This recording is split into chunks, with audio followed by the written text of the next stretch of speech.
आज पुलिस और एजेंसियों का राज है, जिस वक्त जिसको चाहे उठा के ले जाएं, मिसिंग पर्सन में शामिल कर लें, अदालत 8-8 दफा जमानतें दे, उसके बाद दोबारा उठा लें और ये तस्लीम ही ना करें कि किस पुलिस वाले के पास है और किसके पास नहीं है।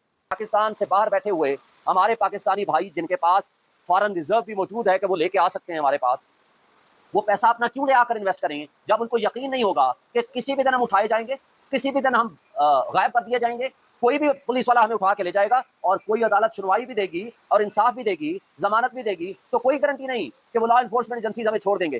तो क्या इससे मुल्क तरक्की करते हैं? नहीं करते। आज वो यास्मीन राशिद जो बुजुर्ग खातून सियासतदान रहनुमा पीटीआई की, आज इस तकलीफ की हालत में, बीमारी की हालत में भी आज 4 महीने होके हैं वो जेलों में पड़ी है। और उसके अलावा जो खवातीन, खदीजा शाह है, सनम है, तैयबा, सैकड़ों की तादाद में खवातीन है, वो अभी तक जेलों में पड़ी हुई है। यार क्या हमारे मुल्क में 13 और 14 अगस्त को जो कुछ हुआ, आपने देखा पाकिस्तान का झंडा लेके और पीटीआई का झंडा लेके जो वर्कर और कारकुन बाहर निकला, उसके साथ क्या किया इन्होंने? सैकड़ों की तादाद में वर्कर्स को उठा लिया और पर्चे कर दिया, उनको जेलों में डाल दिया और कुछ को गायब कर दिया। क्या ये तर्ज अमल है?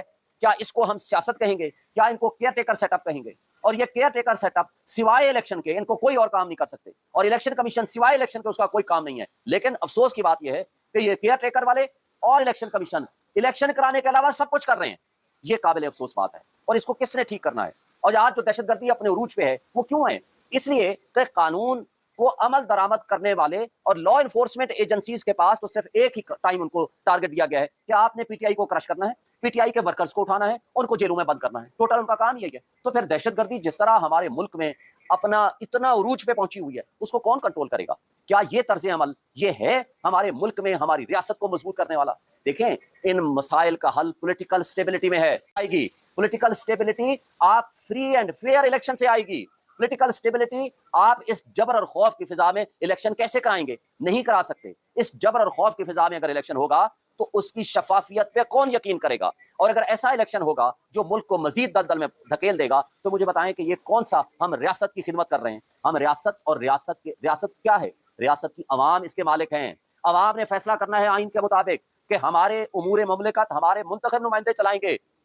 लेकिन अफसोस से कहना पड़ता है कि हमने सारे अमूर ममलिकत मुंतखब नुमाइंदों के अलावा सबको दे दिए हैं।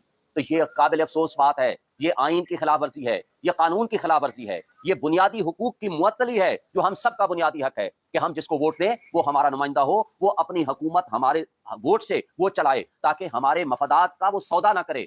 मुझे बताएं, सीसीआई में 2 गैर मुंतखब अफराद बैठे हुए थे, उसकी हैसियत क्या है? वो हो ही नहीं सकता। फिर 90 डेज का जो इलेक्शन है, आज सदर पाकिस्तान ने जो खत लिखा है इलेक्शन कमीशन को, वो दुरुस्त तौर पर खत है। आर्टिकल 48 सब आर्टिकल 5 आप पढ़ लें और आर्टिकल 224 पढ़ लें।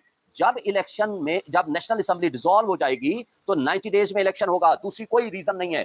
और वो जो 90 डेज का इलेक्शन होगा उसकी तारीख सदर ममलिकत देंगे।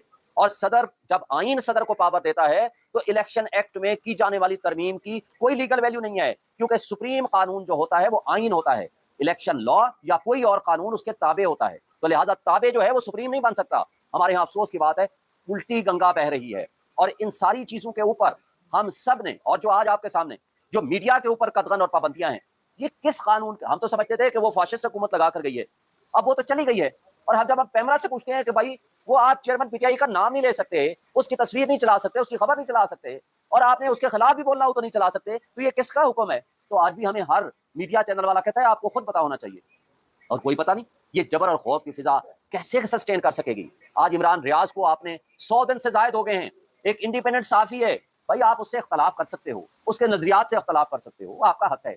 लेकिन क्या उसका बुनियादी हक नहीं है कि लॉ एनफोर्समेंट एजेंसीज के हाथों में वो गायब हुआ है तो किधर क्या है? उसको आसमान खा गया या जमीन खा गई है? उसको बरामद करना ये रियासती इदारों का फर्ज है। मीडिया आजाद होगा तो हमारे मुल्क की जमहूरियत आजाद होगी, हमारे मुल्क की आइन मजबूत होगा। अगर आज वकीलों को उठाया जा रहा है, लाहौर में कल जाकर सीसीपीओ अंडरटेकिंग देता है जब शदीद एहतजाज होता है कि जी आज के बाद हम पंजाब में वकीलों के घरों को तोड़ेंगे नहीं, छापे नहीं मारेंगे, उठा के नहीं ले जाएंगे। यार आप, हम जैसे इंडिपेंडेंट इंस्टीट्यूशन के लोग, जो आप मीडिया जो आजाद हैं, जो आज वकील जो आजाद हैं, अगर इनकी चादर और 4 दीवारी महफूज नहीं है तो मुझे बता दें, एक आम पोलिटिकल वर्कर जिसको कल ऑन अब्बास पबी को उठा के ले गए, जब पूछा गया कौन ले गया, कहते हैं कोई पता नहीं। शाह महमूद कुरैशी ने उस दिन यहाँ आपके सामने प्रेस कॉन्फ्रेंस की, घर पहुंचा, उसको उठा लिया, और परसों रात को उसके घर में आए इधर एफेट में। उनके बाकी चलो जो भी आपने करना है करें, उनके मुलाजमीन का क्या कसूर है उनको तशद्दुद का निशाना बनाया?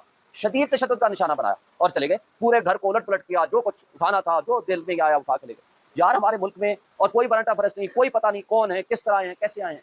ये अगर आपके मुल्क की सूरत हाल होगी तो हमारे मुल्क में हम ये नहीं कह सकते कि रियासत इससे तरक्की करेगी। रियासत तरक्की तब करती है जहां रूल ऑफ लॉ होता है, जहां कानून की हुक्मरानी होती है। मुझे बताएं कि और फिर रियासती इदारे और अवाम के दरमियान मोहब्बत का रिश्ता होना चाहिए, और वो मोहब्बत का रिश्ता होगा तो आपकी दिल से लोग कदर करेंगे। अगर आप डंडे के जोर पे खौफ और जबर की फिजा पैदा करके अगर ऐसा माहौल बनाएंगे कि हमने किसी एक पॉलिटिकल पार्टी को हर हाल में क्रश करना है, तो वो नहीं हो सकता।